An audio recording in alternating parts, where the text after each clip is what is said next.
Palanpur Banas general હોસ્પિટલમાં ચોમાસાની સિઝનમાં વાયરલના કેસોમાં વધારો જોવા મળી રહ્યો છે, જેથી હોસ્પિટલ દર્દીઓથી ઉભરાયેલો જોવા મળી રહ્યું છે, જેમાં 70% જેટલો વાયરલ ફીવરના દર્દીઓ હોસ્પિટલમાં સારવાર લેવા માટે આવી રહ્યા છે.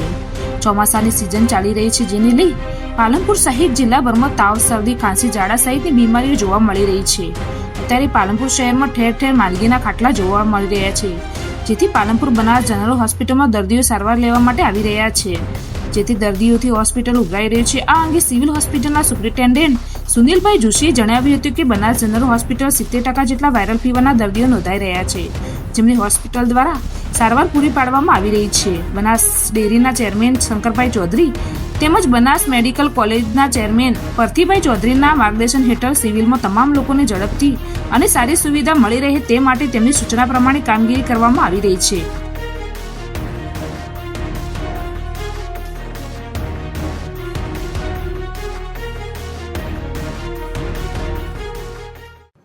નમસ્કાર, હું બનાસ જનરલ હોસ્પિટલ પાલનપુરથી બોલું છું. Medical superintendent doctor Sunil Joshi. Banas general hospital પાલનપુરની અંદર અત્યારે આશરે 1700 થી 2000 જેટલા આઉટડોર પેશન્ટ અત્યારે સારવાર લઈ રહ્યા છે અને ઇન્ડોર પેશન્ટ લોકો 400 થી 500 જેવા રહેતા હોય છે. અત્યારે હાલ શરદી, ખાંસી ને ઉધરસની સિઝન છે. ચોમાસાની અંદર જે સામાન્ય રીતે જોવા મળતી હોય છે અને વાયરલ ફીવર ખાસ કરીને જોવા મળતો હોય છે.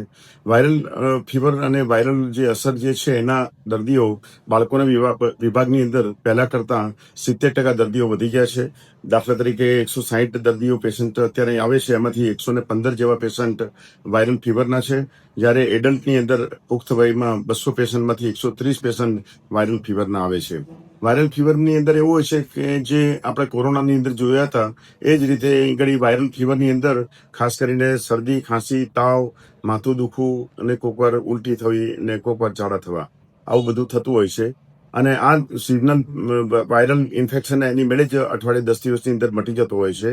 સામાન્ય રીતે એની કોઈ સ્પેશિયલ દવા હોતી નથી, પરંતુ જો ઇન્ફેક્શન સેકન્ડરી થતું હોય તો એના માટે એન્ટીબાયોટિક અને બીજી અમુક સપોર્ટિવ દવાઓ લેવી પડતી હોય છે.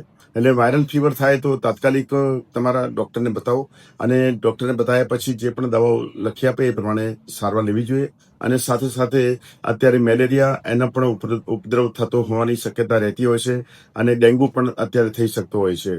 ડેન્ગ્યુ અને મેલેરિયા મચ્છરજન્ય રોગ છે કે જે પાણીના ખાબોચિયાની અંદર મચ્છર પેદા થતા હોય છે અને એની અંદરથી એના લાર્વા અને એમાંથી ઈંડામાંથી પછી મચ્છર પેદા થતા હોય છે. તો જ્યાં ત્યાં આગળ પણ પાણી ભરાયેલું રહેતું રહે તો એ ન રહે એ માટે સૌએ ધ્યાન રાખવું જોઈએ. અત્યારે અમારા જનરલ હોસ્પિટલ પાલનપુરની અંદર પણ અમે બહુ સતર્ક રહીને છેલ્લા 1 મહિનાથી અમે ધ્યાન રાખીએ છીએ કે પાણી ક્યાંય ભરાયેલું ના રહે અને મચ્છરજન્ય રોગો પણ ના થાય એની પણ અમે ધ્યાન રાખીએ છીએ.